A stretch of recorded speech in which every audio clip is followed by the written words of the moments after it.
आप सभी का मेरे चैनल पर स्वागत है।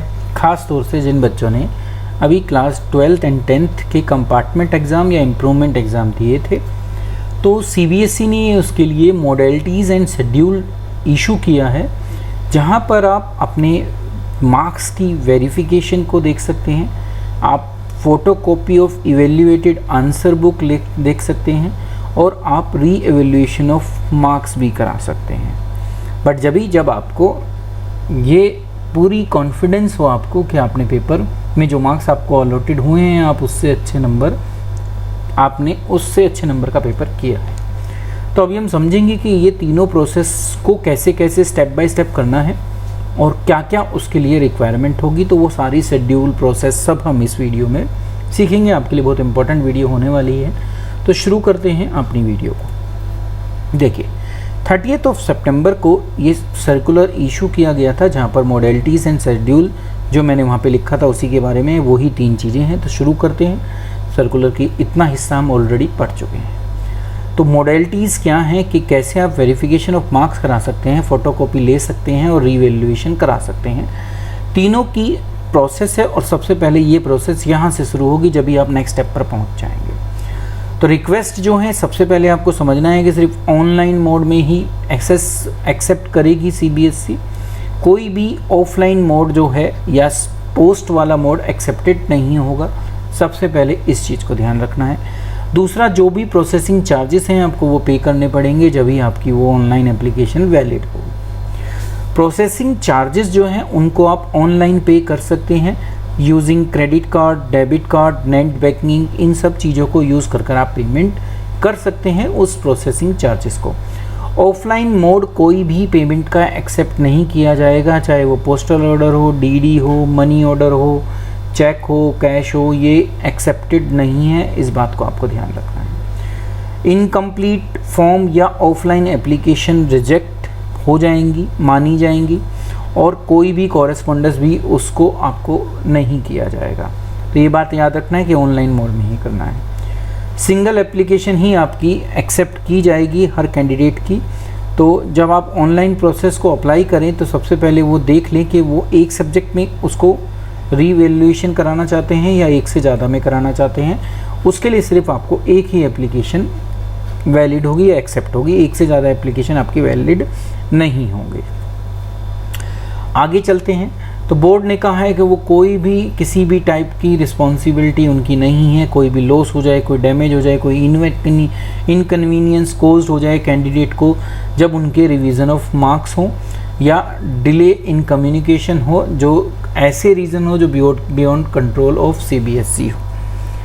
साथ ही साथ सीबीएसई ने ये भी कहा है कि अगर एक नंबर भी डिक्रीज़ होता है तो वो भी टेक अफेक्ट करेगा। तो मतलब कि अगर आपके मार्क्स 80 हैं और आपकी रीएवैल्यूएशन हुई और उसमें वो 79 हो गए तो आपका फाइनल स्कोर 79 ही काउंट करेगा, चाहे वो एक ही नंबर क्यों ना कम हो। एक से ज़्यादा होगा तो ऑब्वियसली आप समझ ही सकते हैं। बोले मतलब कि सीधी सी बात है कि रीएवैल्यूएशन कराने के बाद अगर मार्क्स डिक्रीज़ होते हैं तो वही आपके मार्क्स वैलिड माने जाएंगे।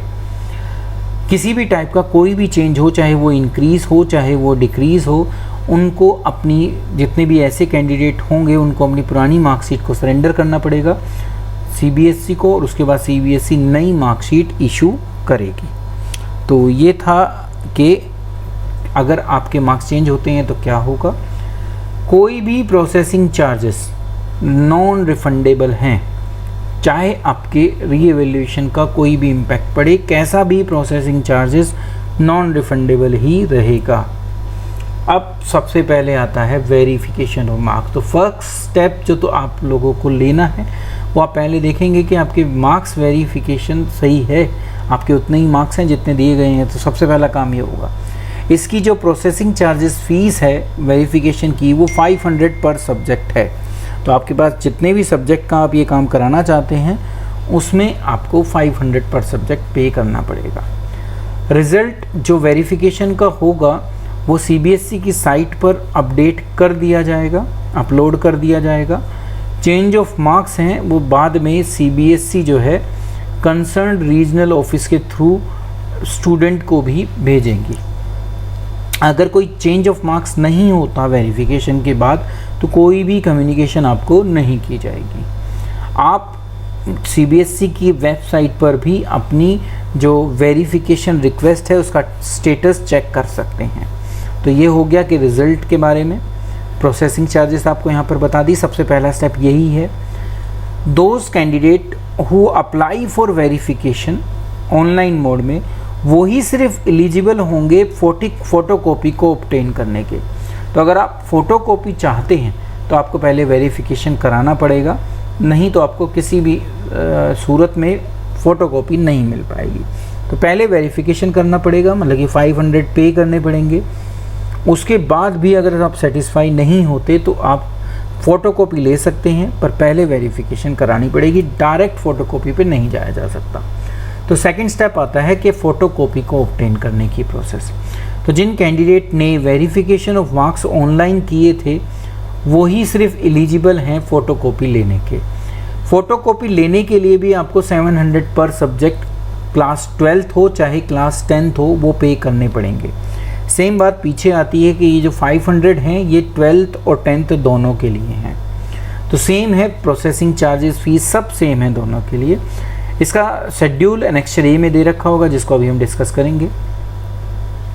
एप्लीकेशन जो आपके बिहाफ पर, मतलब कि कैंडिडेट के बिहाफ पर अगर कोई और करे या कोई इनकम्प्लीट एप्लीकेशन है तो वो शुरू में ही रिजेक्ट है, और जो भी फ़ीस आपने डिपॉजिट की है वो फॉरफिट हो जाएगी और आपको उसकी सूचना भी नहीं दी जाएगी। इसको आपको ध्यान रखना है, आप खुद ही उसके लिए अप्लाई करें। फ़ोटोकॉपी जो आपको मिलेगी वो कैंडिडेट की लॉगिन के थ्रू मिलेगी। लॉगिन के लिए आपका यूज़र आईडी पासवर्ड बना होगा, वहीं पर आपको मिलेगी, जहाँ पर बाकी सारी चीज़ें ब्लॉक होंगी, सिर्फ आपकी फ़ोटोकॉपी ही दिखेगी आपको। किसने उसको चेक किया है, एग्जामिनर कौन था, इवेल्युएटर क्या था, और कौन कौन से ऑफिशियल उसमें एसोसिएटेड थे, उनकी जानकारी आपको नहीं मिलेगी। एप्लीकेंट को scanned copy of answer sheet ही उनकी लॉगिन अकाउंट में मिलेगी। तो स्कैन की गई होगी वो कॉपी और वही आपको वहाँ पर मिलेगी। अगर कैंडिडेट चाहे तो वो चैलेंज कर सकता है मार्क्स जो किसी क्वेश्चन पर उनको मिले हैं, और उसके लिए भी आपको अप्लाई करना पड़ेगा, जो शेड्यूल री एवेल्यूएशन ऑफ मार्क्स में अभी हम देखेंगे उसमें दिया हुआ है।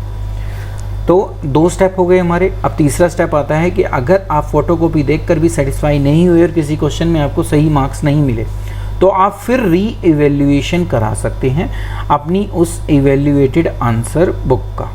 तो जिन कैंडिडेट ने फ़ोटोकॉपी के लिए अप्लाई किया होगा सिर्फ वही एलिजिबल हैं री एवेल्यूएशन के। जिन्होंने जो वेरिफिकेशन ऑफ मार्क्स कराया और फ़ोटोकॉपी ऑब्टेन के लिए प्रोसेस को फॉलो नहीं किया वो भी एलिजिबल नहीं होंगे। तो वही सिर्फ चैलेंज कर सकते हैं क्वेश्चंस को। इसके लिए आपको 100 रुपीज़ पर क्वेश्चन जो है फ़ी पे करनी पड़ेगी CBSE को, और ये भी 100 रुपीज़ पर क्वेश्चन सिर्फ थ्योरी पोर्शन के लिए है, प्रैक्टिकल का कोई रिवैल्यूएशन नहीं होगा, ये भी आपको याद रखना है। मार्किंग स्कीम, क्वेश्चन पेपर, ये सब CBSE आपको प्रोवाइड करेगी कि किस बेस पर आपके क्वेश्चन पे आंसर शीट को चेक किया गया है। स्टेटस जो भी होगा आपकी रिवैल्यूएशन का वो CBSE की वेबसाइट पर अपलोड कर दिया जाएगा और आपको फॉर्मल लेटर भी रीजनल ऑफिस से मिल जाएगा। डिक्रीज़ अगर मार्क्स होते हैं चाहे 1 मार्क्स से हों वो भी टेक अफेक्ट करेंगे, इंक्रीज़ होंगे तो ऑब्वियसली करेंगे ही करेंगे। रिज़ल्ट जो रीइवैल्यूएशन का होगा वो फाइनल माना जाएगा, उसके बाद किसी भी प्रकार की कोई अपील, कोई रिव्यू नहीं किया जा सकता, ये भी आपको ध्यान में रखना है। तो ये था रीइवैल्यूएशन की क्या प्रोसेस है, क्या फ़ीस है। तो मैं आपको फिर दोबारा से याद दिला दूँ, वेरिफिकेशन के लिए आपको 500 पे करने पड़ेंगे।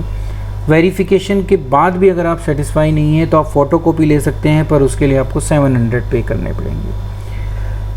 और ये ईच सब्जेक्ट के लिए बात की जा रही है। उसके बाद भी अगर आप सेटिस्फाई नहीं है तो आप चैलेंज कर सकते हैं रीइवैल्यूएशन का, पर्टिकुलर क्वेश्चन का।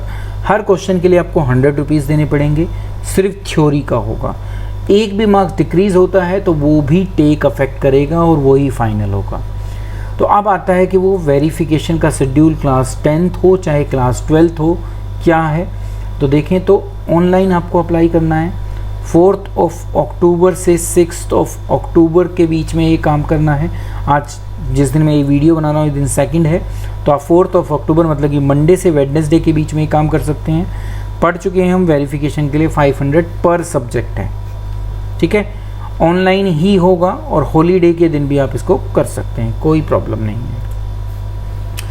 फिर आता है फ़ोटोकॉपी लेने का काम। अप्लाई ऑनलाइन ही करेंगे आप। 13 से 14 तक आप कर सकते हैं। वेडनेसडे थर्सडे 2 दिन आपको दिए हैं। रात के 11:59 तक आप अप्लाई कर सकते हैं।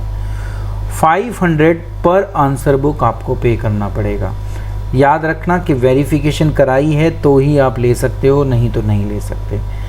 थर्ड स्टेप आता है री एवेल्युएशन का। ये भी ऑनलाइन ही होगा। 18 से लेके 19 के बीच में होगा।